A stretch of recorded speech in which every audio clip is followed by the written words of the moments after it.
Good afternoon, everyone. Welcome to the squad at Brooklyn College. We are in week 5 of our summer squad at the Women's Center. And this week we're talking to people about employment and work. Today, we have our moderators, Amber and Victoria, who are going to introduce our speaker. I'm really happy to see everyone, and I hope you will have some questions for our guest. And I'm going to turn it over to Amber. Hi guys, my name's Amber and I'm a rising sophomore at Brooklyn College and a new squad member. Before I pass the mic to Victoria, I just want to go over some logistics for the Zoom, which is to please keep yourself muted throughout the Zoom until our Q&A at the end. To use your reaction functions, it helps us know that you're interacting with us and it energizes us. And the last one is to turn on your video camera if you want. We recognize that we all have chaotic lives and we embrace the challenges that we face, but we also appreciate you sharing your safe space with us. So, Victoria. Thank you so much for that introduction, Amber. Hi, everyone. My name is Victoria, and today our special guest is Abby Yisrael. Abby is a thought leader with 10 years of experience building, developing, coaching, and growing teams. Leading retail, online retail, and warehouse operations have allowed her to grow large and small multi-billion-dollar business and their leadership teams, creating an atmosphere where all leaders are able to thrive and meet their fullest growth potential. She has also mentored students at Brooklyn College and is an active participant in leadership panels on business management topics such as networking and navigating the workplace. She is a committed career professional invested in future student success. Abby, I'm passing the mic to you. Thank you so much, Victoria. I'm so happy to be here. Thank you all for welcoming me. I love Brooklyn College. I graduated back in 2009, so it's always a pleasure to come back and give back to the students in any way that I can. Today I will be talking to you about communication in the workplace. So I'm going to be sharing my screen. It is a PowerPoint. I may ask for a question in the middle somewhere, but I really hope that you all can get what you need to just start your professional career from this conversation. All right, can everybody see the screen good? Can I get a thumbs up? All right. Well, as I said, I'm presenting the C word, communication at work. So as Victoria shared, my background is a little bit over 10 years in the retail space, retail warehouse. I worked at Target for about 8 years. I started with them as an intern, grew through their management program, and from there, running, the sales floor with customers, with teams. I built large and small teams. From there, I wanted more of a challenge. So I moved on to e-commerce. So the back end side of retailing, which was warehousing and customer fulfillment. And that was with Amazon. I was with Amazon a little bit over 4 years. It was a whirlwind experience, and it really gave me that back end background for retail I was looking for. It was very dynamic. It was a lot of supply chain management, growing bigger teams. The largest team I had to lead was of 600 people and about 14 supervisors. So the scale just was a lot bigger. I've learned so much throughout my career. So I just want to share with you all just how I've been able to grow through communication and how you also can just start your career through communication and just thriving in that way. And again, giving back to you guys to ensure that you all are successful. Forgive me, my mouse is a little sticky. So what we're going to go over today, we're going to talk about why communication is important at work, obviously, when and how to communicate, ways not to communicate, and then we can go over any examples you all have, and then any questions that you all have at the end. All right, so communication, the blanket dictionary version of communication is a means of sending or receiving information, plain as day. but it just gets so crazy in the workplace. So for me, the way that you are able to communicate effectively in the workplace is being clear, being open, and following up. Those are some key points in overall communication. And then the last thing would be never to assume anything. I think as new leaders and as leaders that work in high energy industries, it's so easy to make an assumption or just to move too quickly and make an assumption. But in communication, you never want to assume anything. All right, so the way I want to break down communication is that it's a process, and the process will connect in a big picture way, the way you communicate at work and what that will affect. So number one, that's going to affect your personal brand. Number two, that will affect how you connect with your boss. Also, how you connect with your peers, and then connecting with the stakeholders and customers. So I'll break that down. So personal brand, I think that's kind of a key word that's been thrown out there a lot more in the last year or so. Like, what is your personal brand? Who are you professionally? So I'm sure your leaders and your centers at Brooklyn College, like the Magner Center, the Women's Center, they're always talking about who you are professionally. They're talking about LinkedIn and other forums where you're seen. So that's a way to put your professional lens on and show people who you are professionally, who you're going to be at work. And that's also going to be your perception to others in how you carry yourself at work and the work that you actually do. All right. In terms of connecting with your boss, this shows your overall verbal communication. So you want to make sure your boss knows you specifically. I'm not sure if you all are working now, but sometimes you see your boss every day, but there are times where you may not see your boss every single day, or you may have a supervisor and a higher level boss, and you do want them to know who you are. So you want to ensure that you're, being present in meetings, adding a comment, as they said earlier, having a reaction to whatever's going on in that meeting. If it's on Zoom, if it's in person, you want to make sure your boss and your boss's boss knows who you are. And with your direct supervisor, you want to make sure you have that consistent chain of communication. So if that's one-on-one, greeting them in the morning, having a check-in time during the week, or just a simple email. You can set up an email. Hey, here's some directives that I'm working on. There's no need to respond to this email, but just wanted to share with you some things that I'm working on. So your name's going to be at the top of your boss's mind, and you're going to be able to shine, and they're going to be able to think of you when there's time for promotion or different projects that you may need to do at work. The same things happen in school. So, while you're going through your courses, there are professors that you need to know and that need to know you. So the only way to do that, checking in with them after class, asking those deep thought questions so that they know who you are and know what you bring to the table. The next point would be connecting with your peers. So collaborating and taking partners. I know this may show up in other forums as networking, but it's truly collaborating. So sometimes when you connect with your peers, they might not be your friend. They may not have the same thought process, but they're a partner and someone you need to collaborate with an ongoing basis. So that just starts from the beginning. So even with your classmates, like, we all know who's getting the A in the class. Like, if they're the smartest person in the room, you want to get closer to them. How do they know that? Like, what are their strategies? How are their routines set up so that they're understanding this coursework? The same thing applies at work. So you want to make sure you're making those connections. And again, they don't have to be your friend, but they need to know that there's a relationship that can be built by collaborating with you.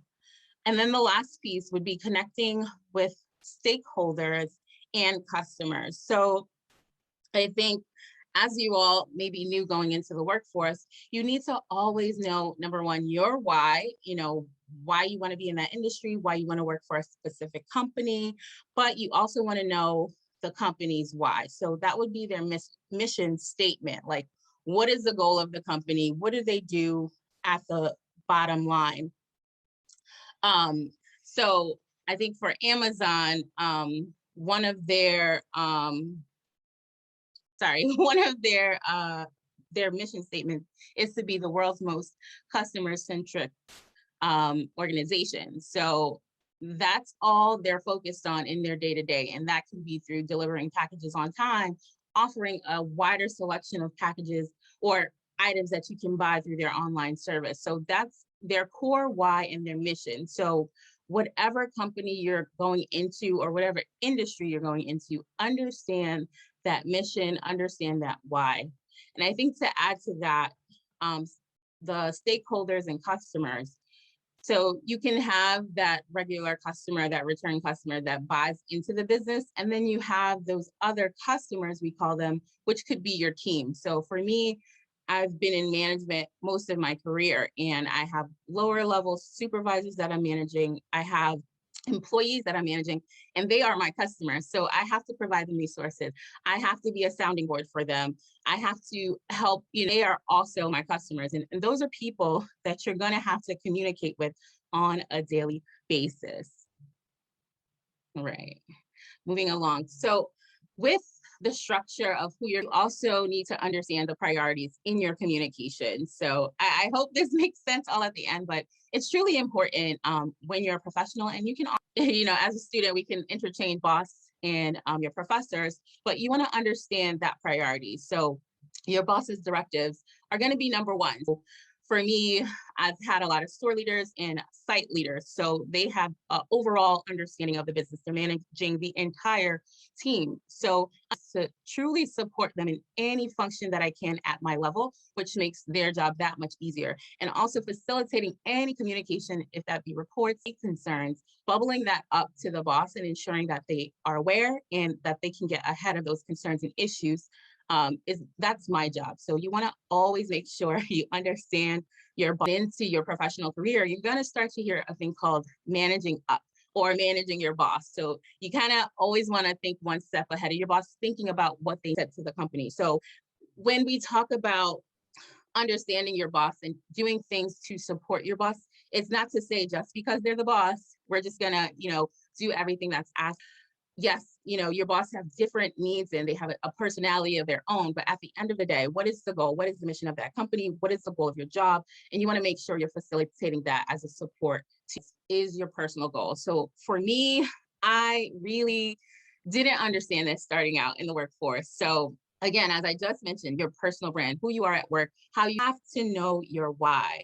So I'm not sure if your professors or the Women's Center, Career Center has been talking about your VP, your value proposition, your 30-second is who you are right now in your professional goals. Like you should be able to meet someone and tell them who you are in your VP. So for me, I'm a people leader that specializes in training and development and managers to their next level. So anytime I meet someone, that's what I'm telling them so they understand, I'm interested in training and development. I'm interested in managing and all those you want to work on now and continue to build on as you grow your professional career.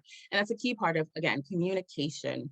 And with that, you want to ensure you have a routine on how you're starting out in your career and you're an assistant, but you want to be a manager. So what are you doing? Are you taking extra courses? Are you taking on projects within your company to level up to that management level? So those off until you feel that you're ready for that promotion. That should always be something that you're working on. It could be weekly, it could be monthly, it could be quarterly, but don't forget about those personal goals because and then you're like, whoa, I want a promotion, I'm tired of doing the same thing. Where do I go from here?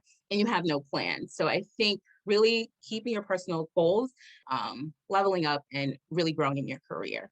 From there, you want to then look at urgent tasks. So these are kind of day-to-days in a regular job, wherever you work, those emails and tasks that you are organized and when those items are due. You want to ensure that you are reliable. You also want to ensure that you give yourself time to complete those different things may be urgent. So you will need to also work on time management. From there, you want to look at your daily tasks. So what are you doing on your day-to-day?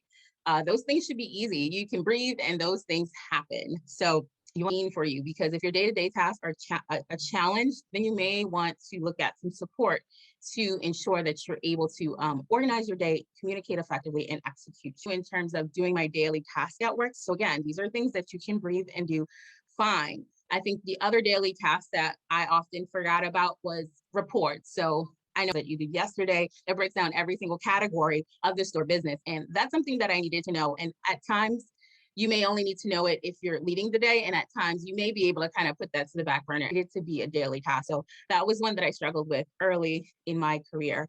I think also, again, working at large retailers like Amazon and Target, I wasn't always great at checking their website, like and on the website.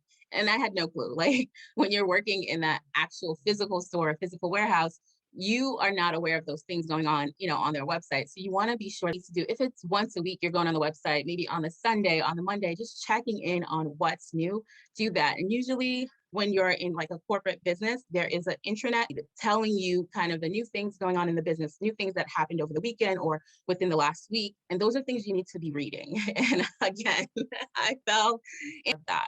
And I think you guys are in a different generation where you guys now have trending posts. So if your company's newsfeed doesn't have it, there are articles and topics. So you want to make sure you are on top of those trending posts, number one, for your industry, and then overall for whatever business or company that you're working for. I think that is level up, helping your professional brand level up, because you're going to be an overall leader. You're not just going to be pigeonholed into doing just your job, just your daily tasks. So I think that was a leader. All right, so I just wanted to share this. Indeed had posted this a little bit ago, but they're talking about verbal, nonverbal, visual, and written types of, and just be aware that these are key takeaways when you're communicating. I'm sure this is kind of elementary, this may be basic, but for me, so moving into a bigger business like Amazon, I had a boss who always would say, Abby, your nonverbals are not good. And I'm like, what do you mean? I'm doing what I need to do. And he's like, no, your nonverbals are heightened. Like, that could be facial expressions, that could be being withdrawn and not including yourself in verbals speak louder than words. And I think transitioning from, how we worked before COVID and how we're working post-COVID, I think, especially when you're in a digital exchange of communication, Zoom, Slack, all these different channels. I think even in an email, you can sense someone's tone sometimes, and those nonverbals really get muddled or muddles the communication. So I think that one was key for me. And I think we talk about, just those soft skills or executive functioning skills. And those are the skills that deal with your feelings, your emotions, and how you respond to things. And I think was pretty difficult, being in a fast-paced career, in a fast-paced industry, was really difficult. So I think really managing those nonverbals. And post-COVID, you have to be so much more empathetic and understanding that we don't all have the same experience. That could be a lived experience, that could be feeling bubbly. Instead of saying, oh, what's wrong? You're not smiling today. Just say, encouraging that person, like, hello, hey, I noticed that you're not here if you want to talk, really being that support to those people that you're seeing struggling, and not just, taking it as, oh, that person's just different today. So key things that are important in communication. All right, we're gonna move on. All right, so the nitty gritty. I think this piece was really hard for me to kind of put together, but again, really take heed of as you're beginning your careers or as you're continuing growing as a professional. So I think a key thing that threw me off was responding to nasty, all of that, but it's pretty much an email that has some kind of tone. It's very assertive or aggressive, and it's really like sometimes out of left field, like, where did this email come from? Like, asking you where something is, and it's really pointed. So I call it a nastygram, because I think sometimes those emails could have been a conversation, because there's so much, usually always take a beat. So if it's something that's not, time sensitive, I really sometimes leave it 24 hours, like, hey, I can't respond to this often a certain way to me. So I think being aware when you get a nastygram is so key. And maybe you're a person that likes to fire back, hey, respond, but do not save it. And when you kind of either calm down or just get a clear mind, revisit that email, read it again with new eyes, and then decide how to respond. So, you want to be clear in all communication. So I think understanding what is the point of the email? What is the person trying to say? What is the issue? What is the concern? Understanding if you yourself have the solution, if you need to take a partner, like just really breaking down that communication. And then maybe it needs to be escalated, but truly key. And then understanding the audience. So who sent this message? Was it your boss? Was it a peer? And then from there, deciding how to respond to them. So maybe you don't need to have to be a one-on-one. There shouldn't be a paper trail of the conversation we needed to have. Not that the conversation was bad, but to avoid further miscommunication, it's like, hey, I don't think it's safe. Let's have a one-on-one. Let's get on a Google Meet. Even maybe a Slack is good. Hey, I saw your last email. Do you want to talk about that? Do you want to get on a call? I think that would be key. And I think I was surprised every single time. But for me, I'm a personable person. So I will ask to see that person, not in a negative way again, but to seek more clarity and form. So with that, I think sometimes when you receive, pointed communication or communication that's uncomfortable, you avoid it. I think we're just wired that way, or in misunderstanding and resorting to the silent treatment. That is the wrong way to communicate. Because trust me, it will not go away. Like, yeah, a week or so may go by of you avoid the room. Like, we're walking around this issue, we're not addressing it. And I think, again, go back to the keys. Seek clarity. Like, what was the issue? The person tried to bring that back to the person. Hey, from my perspective, this is what I was seeing. And I just wanted to talk with you and just kind of talk that out. And I think communicate things, but someone just has to, get over that fear or get over that uncomfortability of initiating that conversation. You don't want to miscommunication or a small misunderstanding. So again, the easiest way is to really address it as best you can. And again, if you're not a one-on-one person, Slack the person to discuss it. Don't just avoid it. Okay, and I got two more.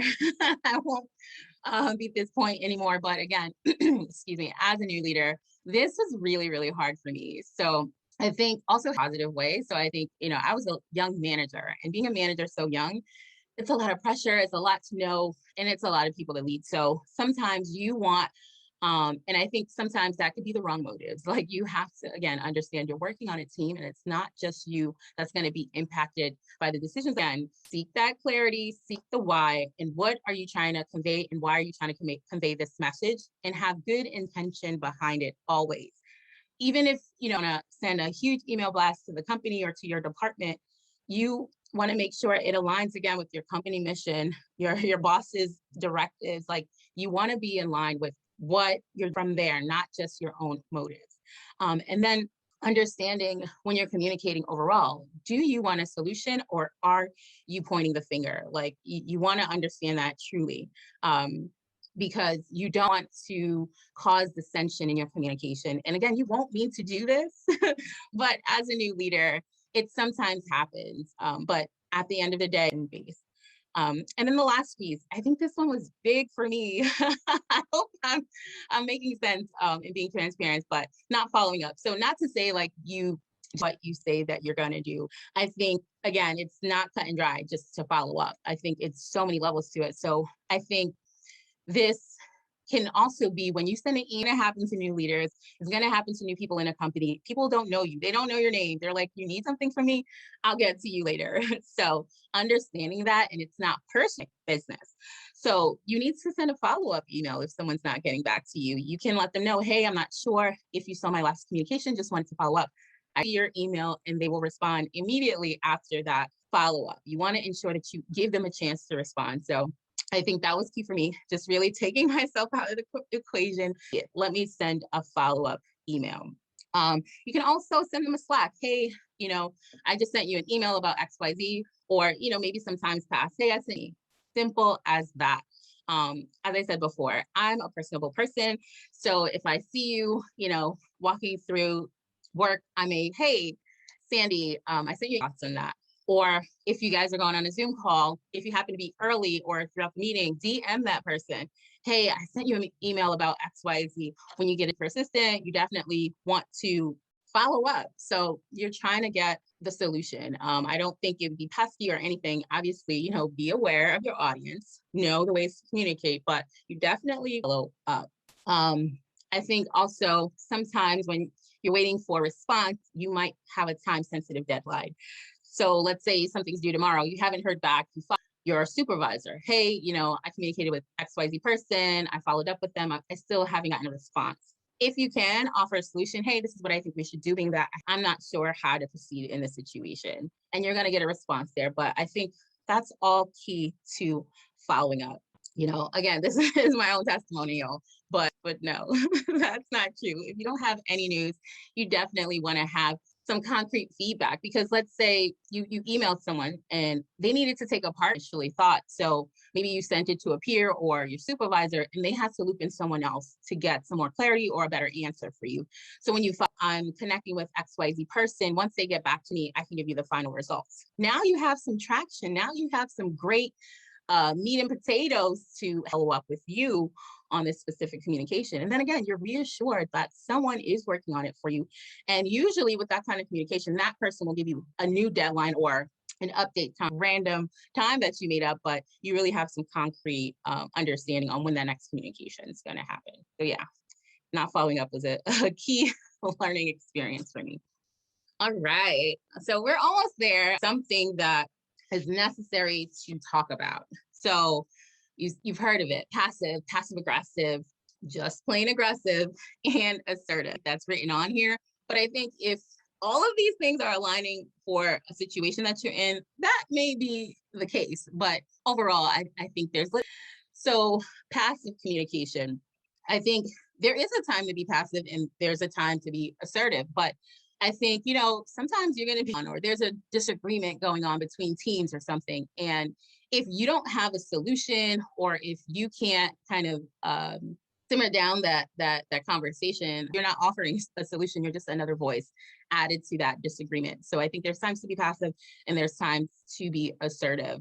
But you always want being too apologetic is being passive. I don't agree with that. I think it's always room to apologize. Like, hey, I apologize. I misunderstood that. Some humility and some self-reflection when you do apologize, when you may have been in the wrong, or you may have, aided in a miscommunication. So I think that's key to understand. Excuse me. My default is kind of be passive, like, I don't like confrontation at all. But you definitely want to lean more if you're clear and you have some good intentions in what you're saying. You have a why and a solution base to your conversation. I think it's going to always go well. But if you're just like, I can't, starts to be a problem. So I had to grow out of that immediately in my professional career. Although I'm an introvert, that was a dangerous place to be your voice. They need to know your value. So that's one point there about being passive aggressive. So I think passive aggressive is a little bit too passionate and a little bit too emotional about their work. So as it says here, being emotionally dishonest or indirect. For me, it's more like you're angry, but you're coming off sarcastic. That's not good. That is definitely being passive aggressive. I think being indirect and not sincere, that's being do it with grace and love. Like, you don't have to be right and be nasty about being right. And sometimes you may be right, but your audience fall into this passive aggressive piece. Like, are you being emotional? 9 times out of 10, you are being emotional about the situation. So you need to check that. So for me, when I get some fresh air and kind of clear my head and then go back to the conversation or, the communication, what's this person actually saying? And if you're in the heat of the moment, don't say anything until you have the right words, because you can't take those words back, right? And you want to come from a good place. You want to be clear. You want to have a solution to that communication. So you never want to be aggressive at work, but it happens so many times. And I think what they have here is kind of key when you're inappropriately honest or the leader. So I think, people say, let's keep it 100. Like, no, that's not the approach you want to have. Like, you have to do integrity, some kind of grace behind those words. You can't just be like, you're not a great partner. Like, what does that mean? You're not a great partner because, you haven't followed up on communication or my follow-ups. You've been avoiding me. Like, that's the conversation you need to have. Like, being honest, like, number one, you hurt me. Number one. Number two, I'm disappointed in the level of communication. You have to use your words. You have to be composed in dealing with those situations that may cause an aggressive response. And I think so many times throughout my career, I've seen so yelling that's changing tone. Like, that's a big one for me. Like, that tone change where it's very pointed, where it's a little too sound aggressive behavior, but you will see that in the workplace. I will not lie to you. You will see that in the workplace, but you want to combat that aggressiveness with a certain that, can we revisit this conversation at another time? Sometimes you need to take a partner because some people can be extremely aggressive and you want to make sure you kind of have to say anything, but just so everyone knows what was said. And I think that's kind of really scary as a new leader to deal with an aggressive communicator. But there's hope. You want to be appropriately honest. So we're not going to keep it 100, okay? We're going to save face. We're not going to attack someone's personality. We're not attacking someone personally, like you're this or you're that. We want to be clear and have a solution for the communication we're trying to give. So we want to be appropriately honest and let them know, hey, needs, or we both have different points we're trying to convey. And I want to be a part of finding that solution, right? And I think that's truly, truly key. Just one more piece about the aggressive piece. Sometimes I know I'm a sibling of 6. So, you're at home, your mom or dad's like chastising you and you're like, oh, so-and-so did it. So-and-so, best place to be blaming. I think it can be necessary to assert yourself. Definitely, hey, that's not accurate what that person is saying, etc. I think that can, get a little murky. So just really be clear and on what you've done and, your point of view. But yeah, those are some sticky things that I had to learn as into the success part. So hopefully I can bring this full circle. But you want to always be organized in your communication. Prioritize it again from your boss's priorities, from your own, really keeping a pulse on that. I think for me, the starting point of communication at work is your email. So, and searchable. So like Google and YouTube are my friends. Like every, I guess, 3 months or at least twice a year, I have to go on YouTube and find another way to is reread. Like I'll read it and I'm like, I didn't get the whole thing. So I have a label for reread. I have a label for completed, like hey, completed. Obviously I'll have one for to do. I'll have one for urgent. And then I'll have another one for follow-up. So, as we spoke about following up with stars on everything. What does stars mean? I don't know.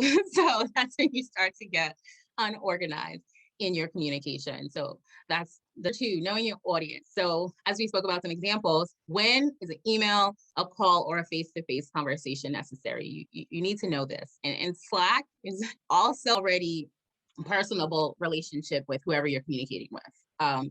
You also want to be concise, like these paragraph emails, these paragraph Slack messages may not want to remove any emotion in those conversations and keep to the points that offer solutions. Again, you want to be clear and have a solution, have a why behind that communication. It's so key in communication.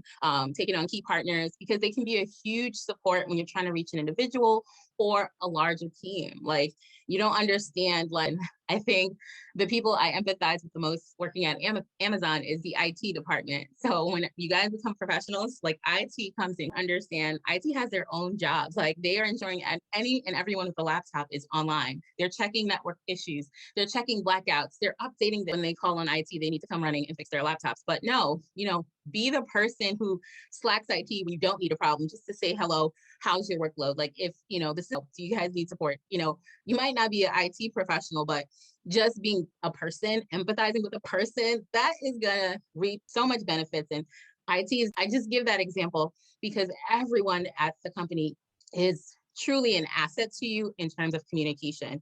As I mentioned earlier, we all know that person yourself with them or kind of understand how they're grasping that information. And they don't have to be your friend, but they do need to be a connection for you.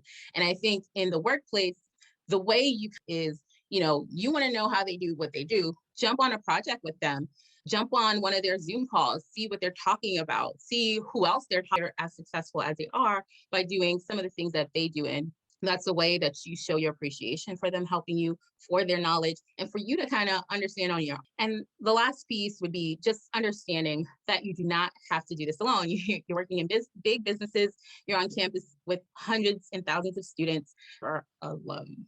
But that's all I got for you guys. So open for any questions, any scenarios, examples that you guys have. I just appreciate the time with you all today. Yeah, I have a question. At such a young age, how do you recommend that we figure out? So I think, the easiest way is like, what do you like to do? Like they say, what would you do for free? Like that's kind of the thing. Or what always piques your interest looking at there? what are you listening to on your podcast? I'm a big podcast girl. So like, I'm always interested in career development. That's all over my podcast. I love money, many things that pique my interest. So once you find those things that you're interested in and consistently going back to, that's going to start to build your personal brand. And it doesn't have to be you figure it out. It's going to sound so good to you because it's clear. Like you just want to be clear about what you like to do. And that's what you're going to pursue. I think that's pretty much.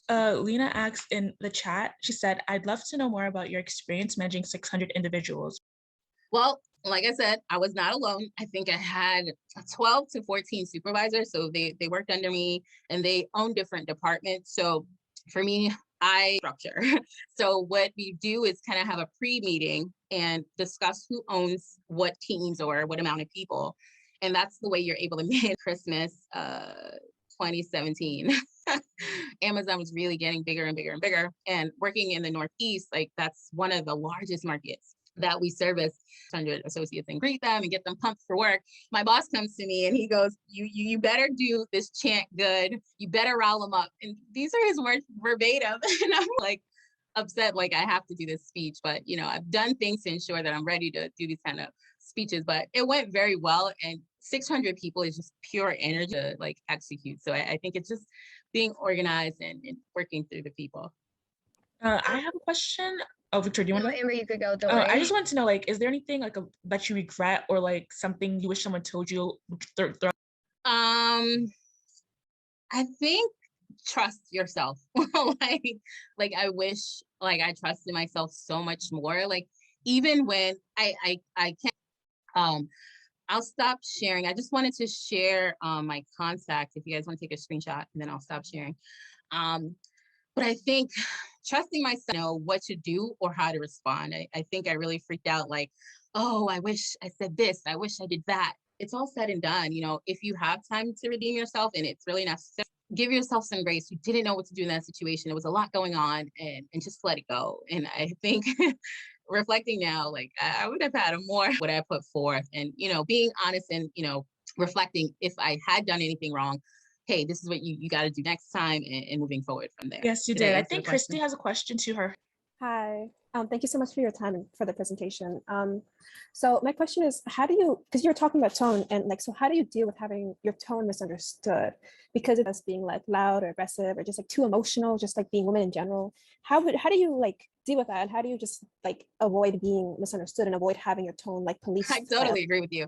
I think when anyone tells you that you're too emotional or you're this or you're that, have them explain that. What do you mean by that? Can you give me some better too? But I'd say just really coming from a good place, like I said, integrity and like, hey, you know, why did you feel what I said was said differently? Or I think getting to know that person. So, hey, maybe they misunderstood what you said.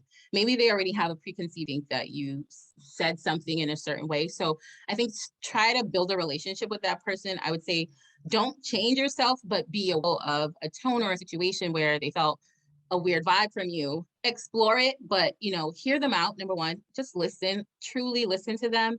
And then if you agree with that, you know, be aware of when you're always going to say, there's something wrong with you, but we all have to trust who we are innately and that we're coming from a good place. And I think, but definitely just be aware because I know for me, my tone changes when I'm agitated. Like if you ask me something 2 or 3 times, my tone is going to change. You know, what other solutions do you want me to give you? Like I kind of meet them halfway in what I'm receiving from them. So I think it takes time, but just be truly like pointed, like you said this, or you're too sassy. If somebody says something like that, disregard that. And sorry about that. Disregard that and really seek a partner just to get some clarity on how to proceed with that individual, because that can get, you know, no bueno. That's great advice. Karina has another question. She says your work sounds very difficult. Wow, I have a lot of hobbies. I do puzzles like a 5-year-old kid. Like I need quiet time for my brain. I listen to worship music, love flowers. If I have extra cash, I get myself some flowers. I'm a TV fanatic, so I'm always binge watching something that makes me laugh. I love Kimmy Schmidt on Netflix. Like I'm that kind of person that will rewatch something just to get a chuckle. So there's just some things. I love to walk, like you walk all day anyway, but you're in these fields of green. So I get outside. I walk for 10, 15 minutes just to release any negative. All of those things help me in my day to day. Oops, sorry, but sorry, guys. Gianni asks, how would you deal with supervisors who don't like to listen to their employees? Do you report them? Always speak to them one-on-one. That's a great question. People don't like getting called out in public. And I think it's always more genuine when you do it on a one-on-one basis, because when you're going not so nice or have said some things, go into that conversation trying to get a solution. So, hey, I'm tired of the way that we communicate. So let me listen to this person. Let me hear them out at that point. But I think definitely one-on-one. I think if you need to escalate it to HR, I think you definitely want to have some evidence. So, really track that. But with that, again, you have to try to get a solution. So if a situation didn't go so right, going back to that person, hey, this is what happened from my perspective, and if you're getting that feedback, no, obviously escalate, but again, track it and do your best to try to resolve it before it gets to that point. How do you continue to learn from being a leader? You're in that. I think just being curious. So in school, you always see that person that seems to always have the right answer. Just get curious, what are they? I think I stalk Indeed, YouTube, and LinkedIn for different webinars that seem interesting and that are free. I don't know if you guys follow her. It was for a week and it was free and it was amazing. So those things are so good. And I got to network with some more leaders. But really putting yourself, what's going to feed you. So what's your goal? Is that thing going to feed your goal? Is that going to feed your expertise? I think it has to make sense. Don't just take all these, webinars, do it, have a goal to what you want to get out of it. I think that's really how you continue to grow as a leader. Can you all hear me? Can you hear me? Yeah, we can. Okay, great. I'm having audio problems, but I just wanted to thank you, Abby, for all that amazing information. It sounds like it's really important to be in control of your feelings while you're at work and understand where they're coming from and taking a step back before taking action, which is always a good lesson, I think. So I want to thank you. And I also want to thank Amber and Victoria and Hia for the great intro, as well as moderating this event. If anyone has any questions, I think Abby put her contact information up. You can also reach me at, and I'll put my email in the chat. And hopefully we'll have a good recording of this and the audio is going to work. But I want to thank everyone for coming and I look forward to seeing you tomorrow. We have one last career development workshop. It'll be from 12 to 1. It's about bringing your A game to work and to finding a job. So thank you everyone for coming and I hope I'll see you soon. Bye everyone.